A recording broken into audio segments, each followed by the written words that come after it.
Organisation को बदनाम करने का ये लोग काम करते हैं, जिसपे दशकों से भारतीयों का विश्वास रहा और देश में नहीं विदेश में इसको मान्यता मिल रही है। लोग ऑल्टरनेटिव मेडिकल प्रणाली के तौर पर इसको एक्सेप्ट कर रहे हैं और वहीं बिहार जैसे राज्य में इसको बदनाम करने का कार्य किया जा रहा है। मैं भी आने वाले दिनों में, क्योंकि ये गंभीर विषय है और क्योंकि ये सेंट्रल गैजेट के नोटिफिकेशन से आया हुआ ये विषय है और कहीं ना कहीं इसको मिसयूज किया जा रहा है, आने वाले दिनों में मैं खुद भारत की संसद में इस विषय को उठाने का मैं काम करूंगा, ताकि जो ये षड्यंत्र रचा जा रहा है होम्योपैथ और होम्योपैथिक के डॉक्टर्स के खिलाफ, उस षड्यंत्र को रोक लगाई जा सके। आज की इस प्रेस वार्ता में मेरे साथ ऑर्गेनाइजेशन फॉर होम्यो मिशन के डॉक्टर्स मेरे साथ यहाँ पर मौजूद हैं। डॉक्टर के सिंह जी हैं जो कि राष्ट्रीय अध्यक्ष हैं इस होम्यो मिशन के। डॉक्टर मदन प्रसाद जी हैं जो कि राष्ट्रीय इनके उपाध्यक्ष हैं। डॉक्टर अमीर चंद्र सिंह जी हैं जो कि महासचिव हैं इस होम्यो मिशन के। यहाँ पर डॉक्टर विवेक मिश्रा जी हैं जो कि सचिव हैं। यहाँ पर डॉक्टर संजय कुमार जी हैं जो कि इनके प्रदेश अध्यक्ष हैं। डॉक्टर प्रवीण आनंद जी हैं जो कि प्रदेश के इनके संयोजक हैं। संजय कुमार वर्मा जी हैं जो कि इनके संयोजक हैं। इनके इस homeo mission organisation for homeo mission के माध्यम से और कई और होम्योपैथ डॉक्टर्स ने व्यक्तिगत मुलाकात मुझसे कर अपनी समस्या को मेरे समक्ष रखा और आपके माध्यम से मैं चाहता हूं कि लोगों में जागरूकता आए कि किस तरीके से होम्योपैथी को बदनाम करने का ये कार्य किया जा रहा है। और यकीनन भाई एक ऐसी प्रणाली है जो कि सबसे ज्यादा गरीब लोग इसका लाभ उठाते हैं। ऐसे लोग जो कि एलोपैथी की महंगी दवाइयों का इस्तेमाल नहीं कर सकते, या कई ऐसी बीमारियां भी हैं जिसका संभवतः इलाज नहीं वो एलोपैथी कर पाती है, उसमें होम्योपैथी पर लोगों का विश्वास होता है। तो ऐसे में इसको बदनाम करने का जो कार्य, जो षड्यंत्र यहाँ पर रचा जा रहा है वो पूरी तरीके से गलत है। अगर इतना ही गलत लगता है तो भैया क्यों लाइसेंसेस आप देते हैं, या क्यों मान्यता प्राप्त इनको दिया जाता है, क्यों इनका रजिस्ट्रेशन किया जाता है। एक तरफ आप इनका रजिस्ट्रेशन कर रहे हैं, एक तरफ इनको लाइसेंसेस मिलते हैं और वहीं दूसरी तरफ आप इनके ऊपर इनको बदनाम करने के लिए शराब की तस्करी जैसा आरोप इनके ऊपर लगाते हैं। बुद्धिजीवी वर्ग से आने वाले ये लोग जिन्होंने राष्ट्रीय अंतर्राष्ट्रीय स्तर पर देश को ख्याति प्राप्त कराने का जिन लोगों ने काम किया, उनको शराब की तस्करी के साथ जोड़ा जा रहा है।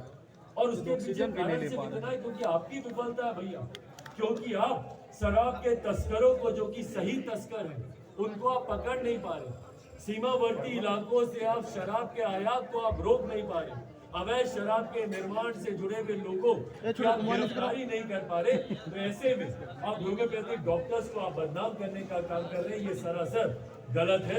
आने वाले दिनों में इसको केंद्र में भी उचित पटल पर उठाने का काम मैं करूंगा। जैसा मैंने कहा कि संसद में भी आने वाले दिनों में इसको उठाया जाएगा। आप सबके माध्यम से भी मैं चाहता हूं कि जिस तरीके से इसको बदनाम करने का षड्यंत्र रचा जा रहा है उसको भी आप लोग उजागर करने का काम करें। और अब इसके अलावा अगर आप लोग के इस विषय में कोई सवाल हो।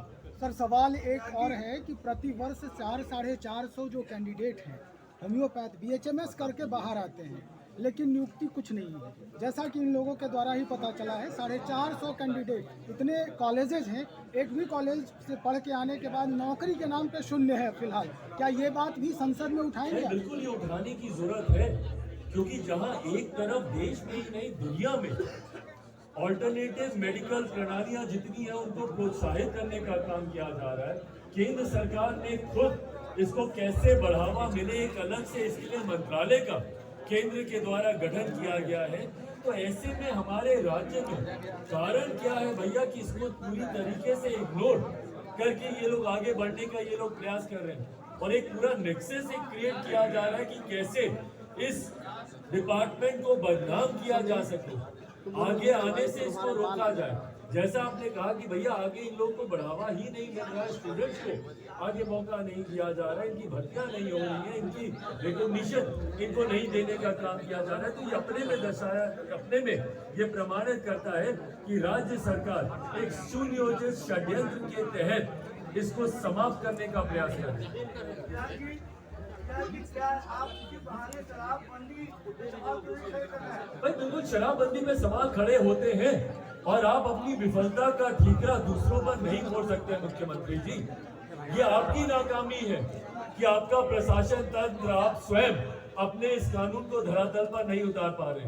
ये आपकी नाकामी। आज की तारीख में भाई आप मुझे बता दीजिए ना, बिहार में जो लाखों लोग शराबबंदी कानून के तहत जो आज की तारीख में जेल में है, उनमें से कितने तस्कर हैं बताइए मुझे, या कितने ऐसे गिरोह के लोग उसमें जेल में बंद हैं जो कि ऐसे गोरख धंधे को अंजाम देते हैं। आज भी आप जेलों में चले जाइए, विभिन्न जिलों में सिर्फ आम बिहारी जेलों में बंद हैं, समाज के गरीब वर्ग से आने वाले लोग जेलों में बंद हैं, और ऐसे लोगों के ऊपर शराबबंदी की धाराएं लगाई जा रही हैं जो कि देश का राष्ट्रीय अंतर्राष्ट्रीय स्तर पर नाम ऊंचा करने का काम करते हैं। ऐसे ऐसे वर्ग को टारगेट किया जा रहा है। भाई ये लोग पासी समाज के लोगों को टारगेट करते हैं। पासी समाज के लोगों को शराबबंदी की धारा में इन लोगों ने जेल में बंद किया हुआ है। भाई आप ताड़ी और शराब, इसमें मुख्यमंत्री जी को फर्क समझ में नहीं आता। एक प्राकृतिक पदार्थ है भैया, आप उसको शराबबंदी की धारा में लेकर आ रहे हैं, और जो प्राकृतिक पदार्थ को जो बेचने का काम कर रहे हैं आप उनपे शराबबंदी की धारा लगाकर आप उनको जेल में बंद कर रहे हैं। और सेम काम आप यहाँ पे आयुर्वेद के डॉक्टर्स के साथ कर रहे हैं। औषधि शब्द को ये लोग बदनाम करने का काम कर रहे हैं। भाई ये औषधि है, शराब नहीं है ये। और ये अल्कोहलिक कंटेंट हर मेडिसिन में कम ज्यादा मात्रा में इस्तेमाल होता है। साइंस भैया मैंने भी पढ़ी और जिसने भी पढ़ी वो जानता होगा इस बात को कि सीमित मात्रा में इसका इस्तेमाल किया जाता है। पर उसी को हाईलाइट कर कर आप ना सिर्फ होम्योपैथिक को बदनाम करने का आप काम कर रहे हैं, बल्कि अपनी विफलता शराबबंदी से जो आपकी विफलता हो रही है, और यही कारण है भैया जहरीली शराब से कोई मर रहा है और वहाँ का एक वरिष्ठ अधिकारी ध्यान दे रहा है कि भैया इसमें होम्योपैथिक दवाई का लेना देना। ताज्जुब की बात हो रही है। ऐसे अधिकारियों पर कार्रवाई होनी चाहिए जो ऐसे हल्के बयान देते हैं और जो समाज को भ्रमित करने का काम करते हैं, उन अधिकारियों पे भी कार्रवाई होनी चाहिए। चिराग जी, आपके प्रदेश अध्यक्ष पर पार्टी तोड़ने का आरोप लग रहा है, कहा जा रहा है कि वो आपके चाचा के संपर्क में। भाई कौन लोग ऐसी हल्की बातें कर रहे हैं मेरी जानकारी में नहीं।